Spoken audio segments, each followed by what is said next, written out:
Okay, so in order to remove the evaporator out of the dash, first we're going to have to disconnect the two lines going into the firewall. So we're just going to have to disconnect the larger line and then the high pressure line at the bottom. Once we do that, then we can head into the car and go behind the dash. All right, let's do that now.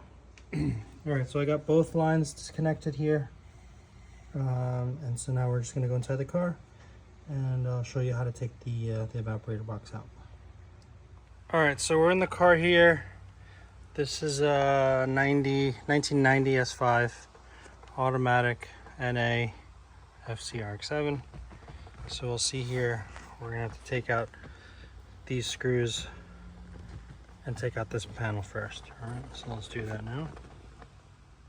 All right, so once you've taken out those 5 screws, 1, 2, 3, 4, 5, you'll take this panel out and you get access. You'll see the evap box here.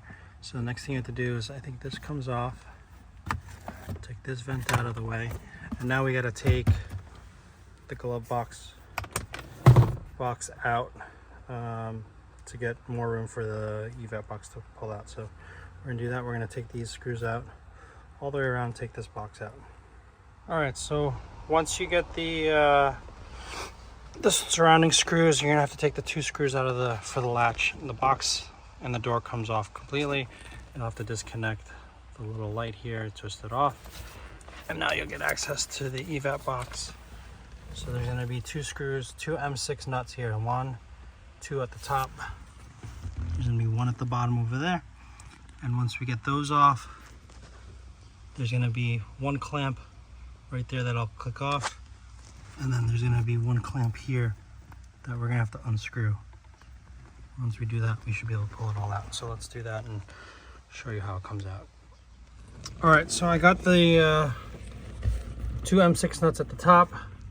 I disconnected this harness from the blower unit. I got the 1 nut at the bottom. I undid the clamp on this side and kind of moved it over to free it up. And then there was 1 screw here on this clamp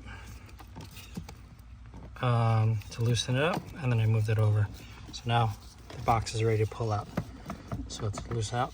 So I'll show you guys, I'll pull it out and show you how it looks like. All right, so once it's all loosened up, the box pulls straight right out. You pull it right up. Oh, the drain's stuck. All right, so just be careful, there's a drain that goes out. There's a little grommet at the bottom. Pull it right out. And you'll see what it looks like. This box is actually pretty clean on the inside. Considering, actually there's a little bit of debris on the inside. This is the inlet side. So we'll get this on the bench and show you guys how to change the expansion valve on this unit. We'll go from there.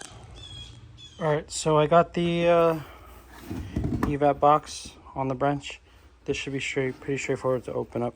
So you're just gonna stick a flathead and kind of declip all of these all the way around. Just be careful that these things go flying, and I don't know if we have a source to find replacements.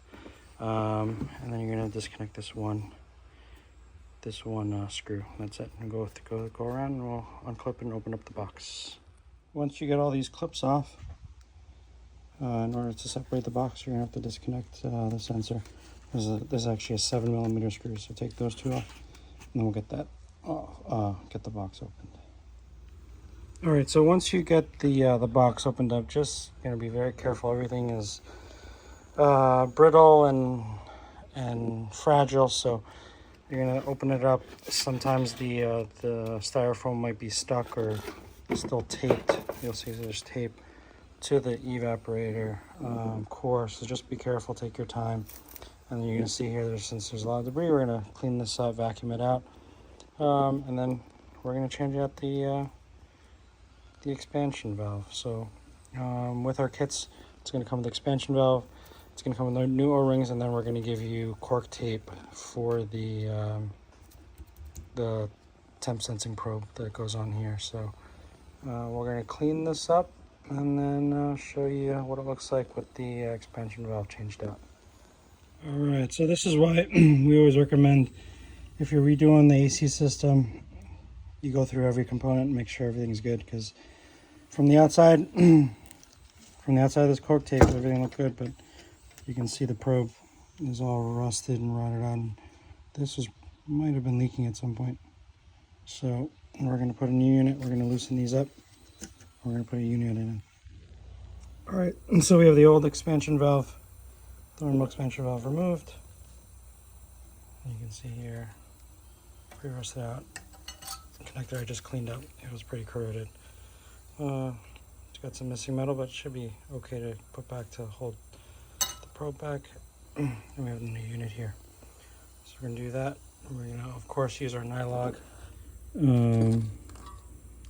We're going to lube up all the O-rings, and we're going to put the new one in.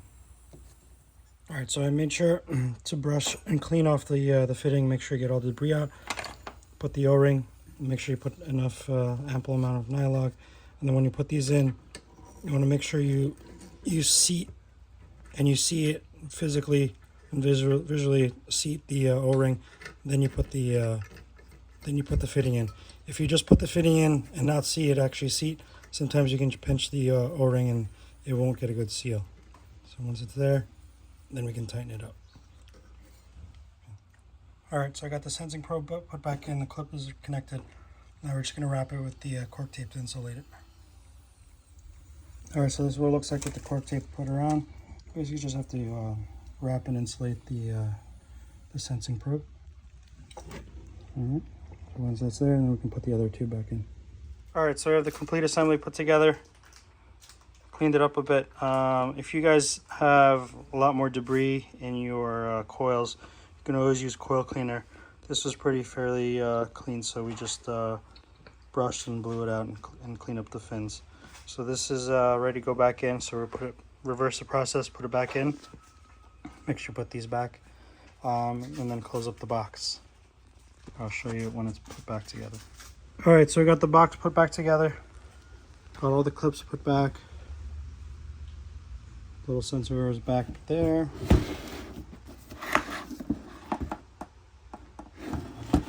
I gotta put that screw back, and then that's it. Ready to put back in the car. All right, so once you have the evaporator and expansion valve all done, ready to put back in, just reverse the process. You're gonna slide this back in, pop it through the firewall grommets, and then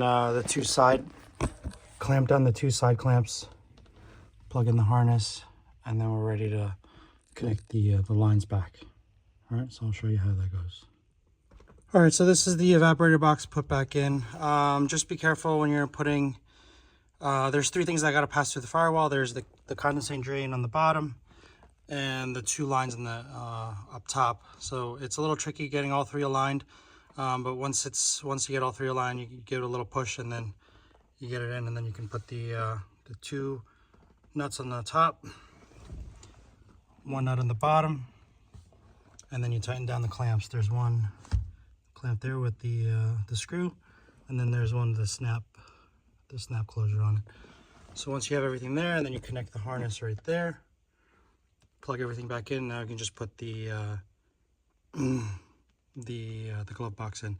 So just the main important thing is to make sure that the condensate drain is not kinked, or else you're going to have issues with water collecting in the bottom of this evap box and then leaking in the car. So once it passes through the firewall, check it on the other end, make sure it's not kinked, pull it all the way through, make sure the grommet's there, and go from there. All right, so the last step was just to put the glove box back in, put the latch and screw back all the brackets and everything, and put the bottom panel back, and you have a complete done refurbished expansion valve in the evaporator. If you like our content, please like, follow, and subscribe. I'll see you on the next one.